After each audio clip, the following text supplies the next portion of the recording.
PIMA Fest, it's all about bringing communities together. As we all know, we've had a tough 2 or 3 years with COVID where we haven't been able to interact, and especially in arts in particular. So the whole idea is that people can come and they can participate, so that the audience are not just coming to hear and see these shows, they're able to participate and be part of the shows themselves.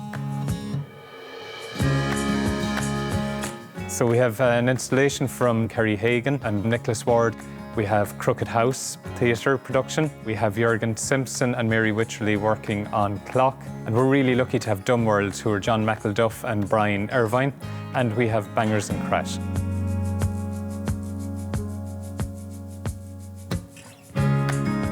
Sounding Innis is a communal table that you can sit at and plug your headphones into to hear recordings of life around Ennis as a generative soundscape. A generative soundscape is something that's sort of made like a collage in real time with a computer that's hidden inside the table. So the piece never ends, it doesn't have a starting point. You can come in and listen at any point in it and get a sense of the sounds around Ennis without having to sit in a concert or tune in at a specific time. Given the collaborative arts aspect of PIMA Fest, it made perfect sense to ask the community to provide the recordings instead of me.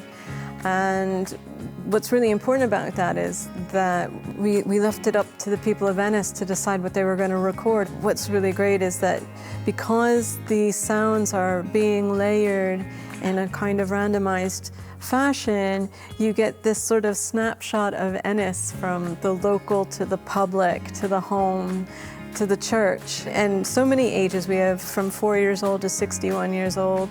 And it's been very exciting to feel like I'm not the only composer of the work. I left Ennis when I was 18 and returned 40 years later, which is why I was interested in getting involved in this project. The evening I did the recording, I was sitting with my sister, and suddenly the Angelus bell started from the church. And it was just it resonated so much from my childhood of that bell. It just struck me as so poignant that, yeah, I remember to capture it, which was amazing. To me, art is about community. It's about that sense of belonging and creating an environment where that happens. And it's the simplicity of a project like this. You know, Ennis is so diverse, and it is that sense of, you know, where do you belong, but especially for me, because this is home, this is where I grew up, where my family live. So yeah, so that bell brought me back to that.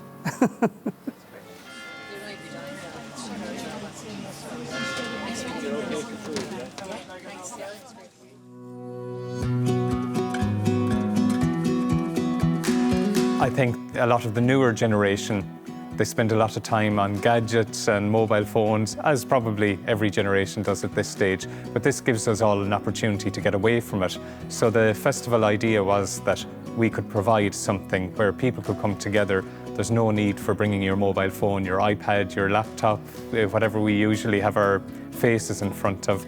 And we just come and we have a discussion. We can investigate different shows and performances that are happening throughout the weekend, and there's no need for anything other than us being with each other and experiencing it together.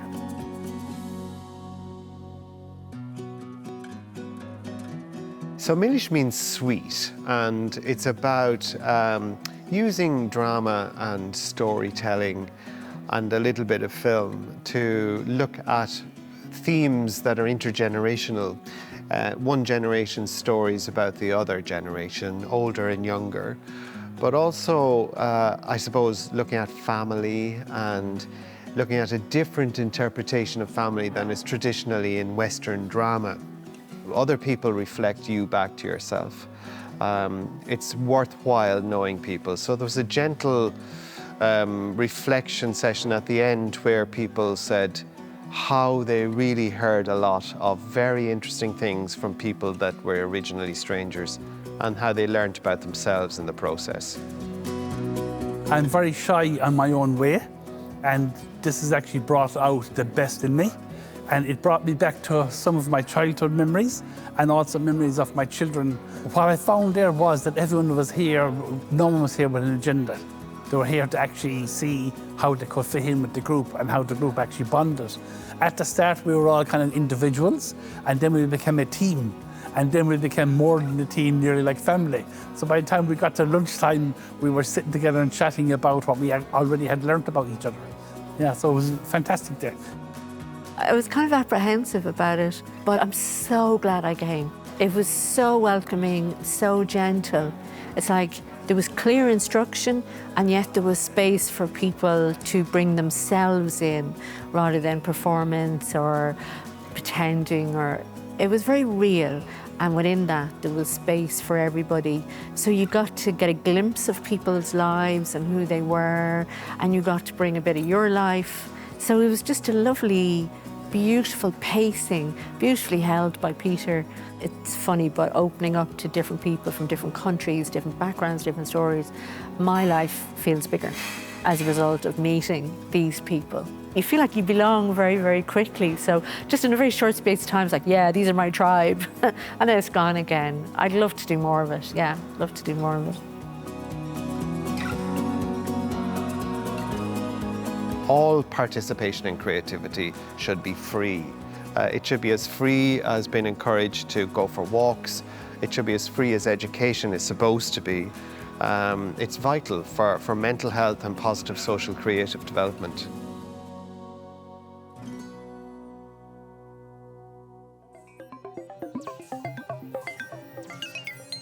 Clock is a project which is about opening up doors for young people to be introduced into the performative possibilities of technology, both sound, electronic music, and visuals, so live visual manipulations.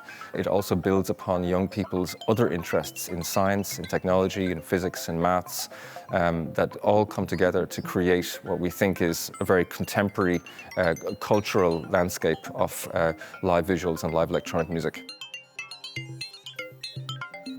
I think there's definitely been a wonder when people realize, oh, that's what that's doing, and they're no longer thinking about playing an individual note. They're thinking about playing and controlling groups of notes and patterns or clouds of notes.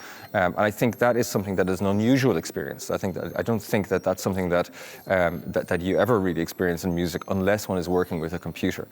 So you almost become like a conductor.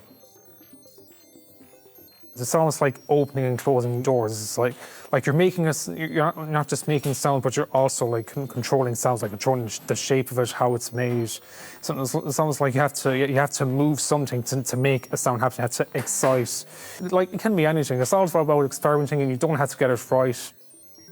It's not like the drums. You don't just and then it makes a sound, and then the sound stops. Like it continues making the sound, and it's definitely harder than the drums.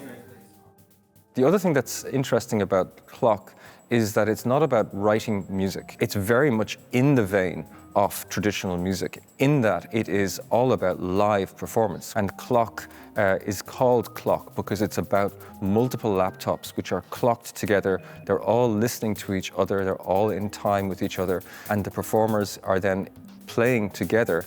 They're generating sounds, they're generating rhythms and patterns out of a listening together situation, which I think has of course, a huge parallel to traditional Irish music. There's definitely a synergy between the place where we are in terms of the live performance paradigm that we're playing with here today. I thought it was great. Yeah, I thought that's fantastic.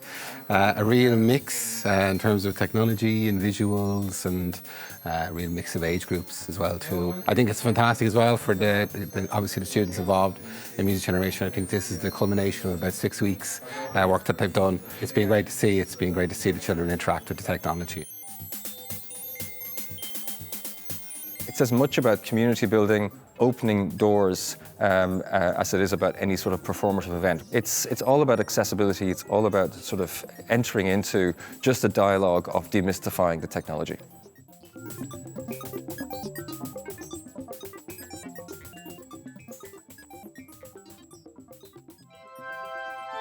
I think it's about exposure to the arts, and you can do that either as a viewer or what is more interesting is when someone feels ownership and value around creativity. And I think that's what PIMA is trying to do, is say, okay, make your mark, but it's going to be unique and special to this weekend in this festival in Ennis. They're actually being crafted and shaped by the young and wide range of voices that are in it.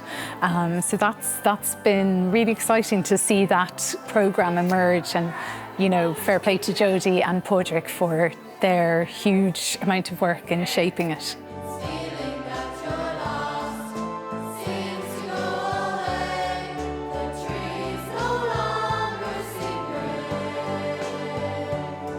We started working with the young people, this group of transition students, really with the idea that we were going to create a song. And little by little, just discovered or opened up the world for them of how easy it is actually to write a song, to make these things. And then spend a bit of time thinking about, well, now that we know that we can write a song, what do we want to write a song about? So they, again, collectively invented, wrote, created the music for this song, and over the week that we worked, invented the song, created the music, recorded the music, performed it on film, and all within 5 days have created this piece of work that's on the wall in Glore.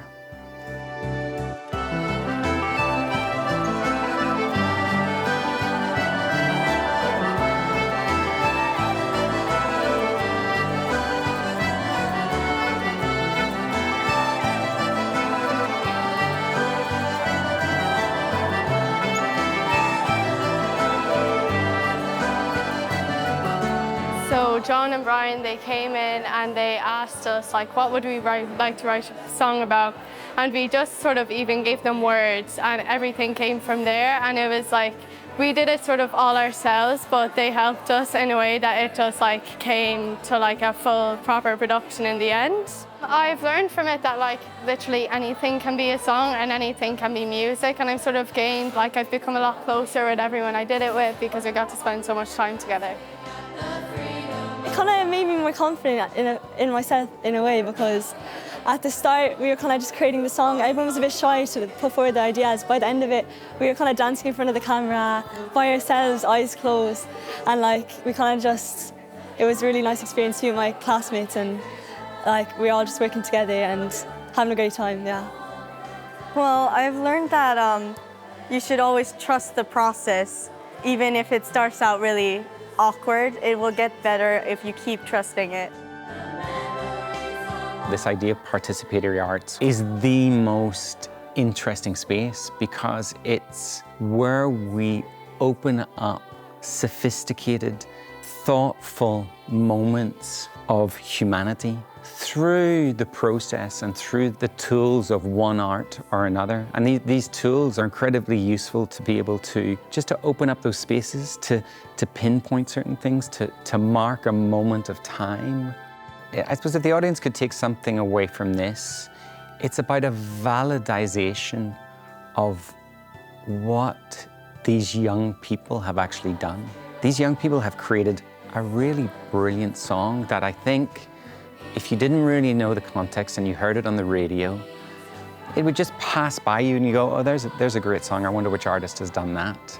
And that moment for them to be able to go, wow, and to see them and to understand that they have created this amazing piece of work in an incredibly short space of time, and that in itself opens up a space of curiosity where you go, well, if they've done that, what have other people done? What is possible for me?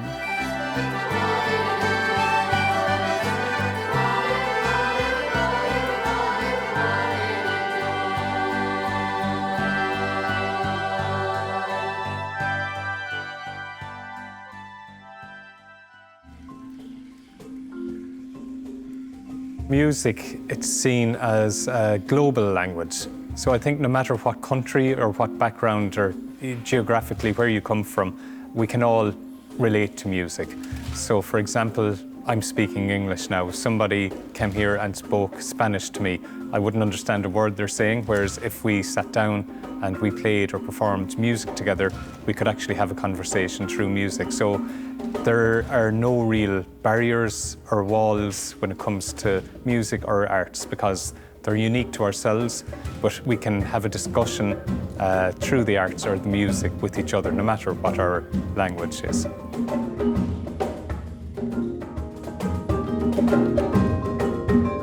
So Bangers and Crash percussion, as the name implies, is all about percussion. And this is a sextet, so this is the largest group that we've had. The way I think of percussion, it's the loudest and quietest instrument you can play. Probably the biggest and the smallest instruments are percussion instruments, the heaviest and the lightest. Like, we have all the extremes. We have the group for music generation. Part of it will be teaching the basis of music making, so pulse and rhythm, and getting people to cooperate as a group and to listen to each other and stuff like that. But then we also would show kids how they make the Star Wars lightsaber sound, or certain sounds that they might be familiar with, you know, so we have all those instruments. Whatever we do with the students, they kind of have to enhance what's already there. Wow, yeah, it was like, that was the most instruments I've ever seen, and like half of them I didn't even know what they were, and yeah, it was a lot, but yeah, it was really exciting to see all of them. When I saw all the instruments, I was amazed because I didn't see any of the normal instruments. They were all over the top. Like, there's the tim tam, there's so many names for them, and it's really cool, and I really enjoyed it.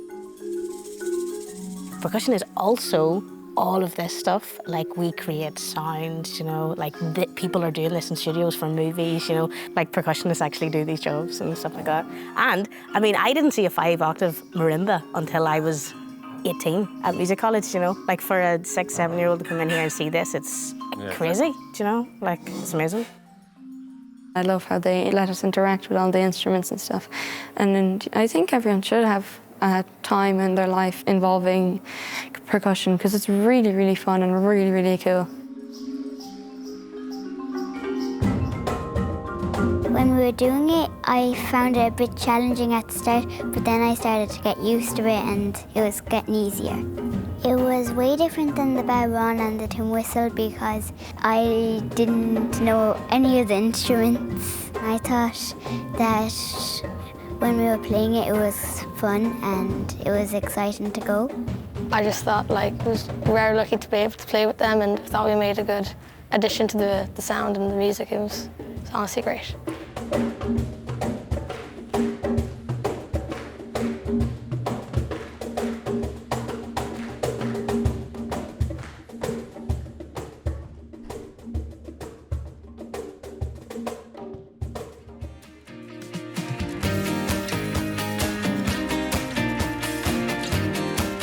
Participatory arts is really, really important nowadays. So the whole idea of this is that people to come back into the real world, if we want to look at it that way, and we're all connecting again, we're all engaging with each other. We're all here on this planet as one. We all have to interact. We bring out the best in each other, and in particular, arts and music do that for us.